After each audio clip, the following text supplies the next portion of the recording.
بسم اللہ الرحمن الرحیم۔ السلام علیکم ورحمۃ اللہ وبرکاتہ۔ دوستو، آج میں آپ کو بتانے جا رہا ہوں دعا ہے رزق کے لیے، دعا فار انکریز ان رزق، دعا ٹو انکریز ان رزق، ایسی دعا جسے مانگنے سے اللہ پاک آپ کے رزق میں اضافہ کر دیں، رزق میں اضافے کی دعا۔ پہلے میں آپ کو کافی اعمال کے بارے میں بتا چکا، وظائف بتا چکا رزق کے بارے میں۔ اچھا، بات یہ ہوتی ہے کہ ہم وظائف بتاتے ہیں کہ جناب یہ وظیفہ کر لیں، یہ چیز اس طرح سے پڑھ لیں، یہ آیت جو ہے اتنے دن پڑھ لیں تو اس سے آپ کے رزق میں اضافہ ہو جائے گا۔ یہ تو ایک عمل ہے، یہ ایک عمل آپ نے کر لیا۔ اچھا، اس کے بعد پھر آپ نے کیا کرنا ہے؟ عمل کے بعد آپ نے دعا بھی تو مانگنی ہے نا اللہ پاک سے۔ یہ دیکھیے، ٹیکنیکل سے تھوڑی سی چیز، کچھ اپنا ذہن بھی یوز کر لیا کریں۔ مثال کے طور پر اب مولوی صاحب نے جو بتا دیا کہ جناب یہ وظیفہ پڑھ لیں، بس وہ وظیفہ جو ہے ہم نے فرض کریں ایک تسبیح پڑھ لی اور پڑھنے کے بعد ٹھک بند اور ختم۔ تو ہم نے دعا بھی کرنی ہے۔ دعا کس طرح کرنی ہے؟ تو یہ مسنون دعائیں جو ہیں یہ موجود ہیں۔ کل بھی میں نے کچھ دعاؤں پہ ویڈیو بنائی تھی، جیسے حضور پاک صلی اللہ علیہ وسلم کی دعا ربنا آتنا فی الدنیا، اسی طرح بے شمار دعائیں ہیں، مختلف پیغمبروں کی دعائیں ہیں، سنت کے مطابق کئی دعائیں ہیں، احادیث میں موجود ہیں کئی دعائیں جو سرکار دو عالم صلی اللہ علیہ وسلم نے ہمیں تعلیمات کی کہ اس طرح دعا مانگا کرو، اللہ قبول فرماتے ہیں۔ اور اللہ پاک تو یہ قرآن میں ارشاد کر چکے، فرما چکے کہ قال ربکم ادعونی استجب لکم، کہ آپ کا رب کہتا ہے کہ آپ دعا مانگو، میں تمہاری دعاؤں کو قبول کرتا ہوں۔ لیکن ہم صرف وظیفہ کرتے ہیں اور دعا جو ہے وہ بس دل میں مانگ لی، اور نیت تو تھی ہماری شاہ جی، ہم نے سوچ تو لیا تھا اپنی حاجتوں کے بارے میں۔ دیکھیے، سوچنا اور بات ہے اور اللہ پاک سے گڑ گڑا کر دعا مانگنا اور بات ہے۔ اچھا، اب یہ دعا جو ہے اس کے بارے میں اتنا کہوں گا کہ یہ دعا ہے یا اللہ یا اللہ یا اللہ، یا رب یا رب یا رب۔ اس کے بعد اب یہ شروع ہو رہی ہے یا واحد یا ذل جلال یا حی یا قیوم یا ذل جلال والاکرام۔ بات یہ ہے کہ اسے پھر آگے آپ مکمل پڑھیں گے، لیکن یہ جو دعا ہے یا سے شروع ہو رہی ہے۔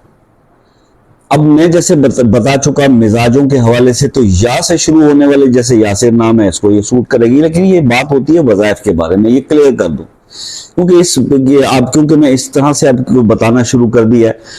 جو وظائف ہوتے ہیں، جو قرآن کی آیات ہوتی ہیں یا اللہ کے اسماء مبارک کا وظیفہ کرتے ہیں، تو اس کے بارے میں یہ ہوتا ہے کہ جناب یہ جو ہے اگر وہ قرآن کی آیت ہے، ٹھیک ہے، تو پھر وہ یہ ہوتا ہے کہ جناب یہ مزاج کے ساتھ میچ ہو یا اس کے بعد پڑھنا چاہیے۔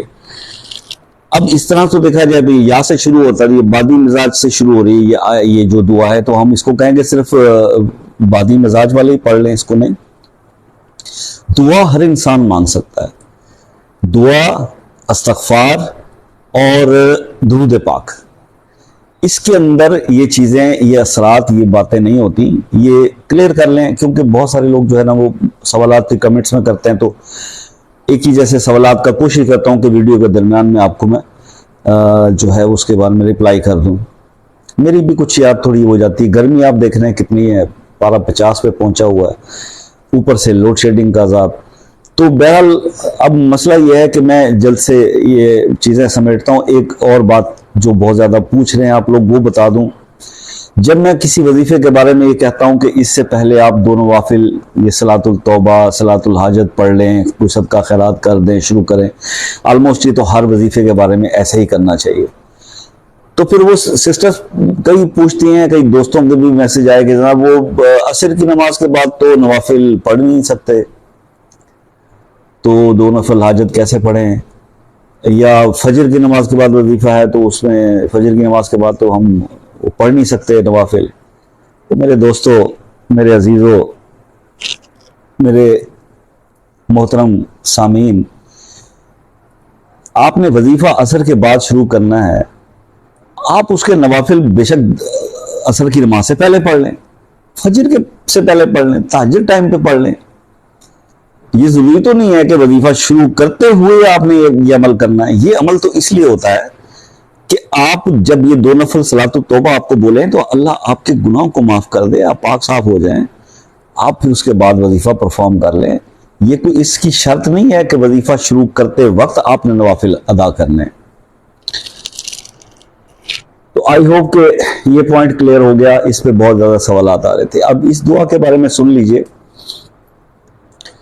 اگر کوئی شخص وظائف کر کر کے تھک گیا، وظائف اثر نہیں کر رہے، اور یا مقصد ہے کہ اس کی زندگی میں اتنا ٹائم ہی نہیں ہے کہ وہ وظیفے شظیفے ان چکروں میں، بھائی سمپل بات ہے، یہ دعا کو بتا دی، رزق میں اضافہ کرتی ہے۔ اس دعا کو اس میں اعظم بھی چھپا ہوا ہے۔ اس دعا کو آپ 3 بار فجر کی نماز کے بعد اور 3 بار جو ہے وہ مغرب کی نماز کے بعد آپ پڑھ لیا کریں، یا عشاء کے بعد، یعنی صبح اور شام کا حکم ہے، 2 ٹائم 3 بار صرف اس دعا کو پڑھ لیں تو اللہ تبارک و تعالیٰ آپ کے رزق میں بے بہا اضافہ فرما دیں گے، اور آپ کو اور معاملات زندگی کے اندر سکسیس اور کامیابی بھی عطا کریں گے اس دعا کے مانگنے سے۔